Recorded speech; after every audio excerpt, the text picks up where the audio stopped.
Изменения в лесном кодексе сильно осложнили работу лесозаготовителям. Сфера испытывает кадровый голод, а лесоустройство передали на федеральный уровень. Таковы итоги обсуждения в Госсовете государственной программы развития лесного хозяйства. Какие решения видят предприниматели, депутаты и региональная Минприроды, в материале Евгения Стокаса. Каждый рубль, вложенный в лес, возвращается минимум троекратно в бюджет страны и республики. Министр природных ресурсов Коми рапортует, за 9 месяцев этого года 680 миллионов, вложенные в госпрограмму развития лесного хозяйства, принесли в бюджет Коми уже миллиард, а в бюджет страны 2,5. В этом нет несправедливости. 75% программы финансируется федеральным центром. Контрольно-счетная палата серьезных нарушений в реализации средств в республике не находит. Незначительным остается и ущерб от незаконных вырубок. Он в 4 раза меньше даже планового значения. Одним словом, тишь да гладь. Но проблем в отрасли хватает. Самое горячее, предпринимателям из Коми стало сложно участвовать в аукционах на право заключения договоров купли-продажи древесины. Цены продолжают расти, а сами аукционы стали электронными и доступны даже не всем местным предпринимателям. Цены взлетели, и все кинулись в лес. Ажиотажный спрос. Там были традиционные лесозаготовители. Сегодня на каждый конкурс заходит в 3-4 раза больше претендентов, чем раньше было. Победители появляются случайные. У некоторых, в моем понимании, есть задача сегодня на этом схватить, хайпануть, а потом хоть трава не расти. Если цена в этот же период прошлого года была 300 рублей за 1 кубометр дерева, то сегодня она подбирается к 1000. Малый и средний бизнес, который хочет заниматься переработкой, не может конкурировать с крупными игроками и остается неудел.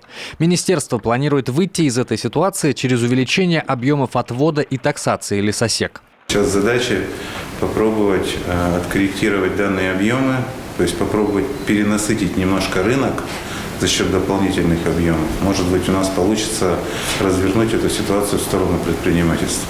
То есть мы дополнительные объемы дадим, главой согласованы суммы дополнительные для того, чтобы участки выделить и древесину уже через эти же процедуры передать.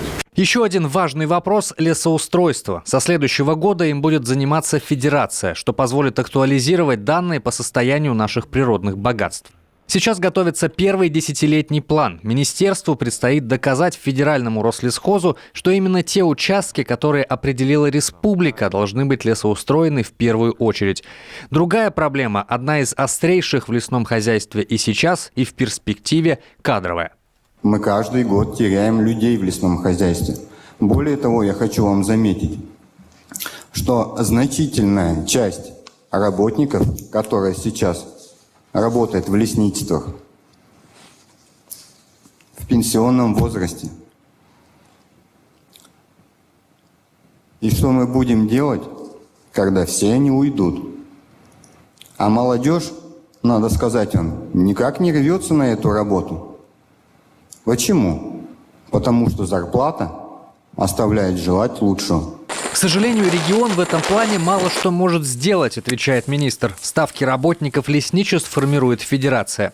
И держать людей получается только с помощью стимулирующих выплат. Все регионы Российской Федерации сегодня просят пересмотреть.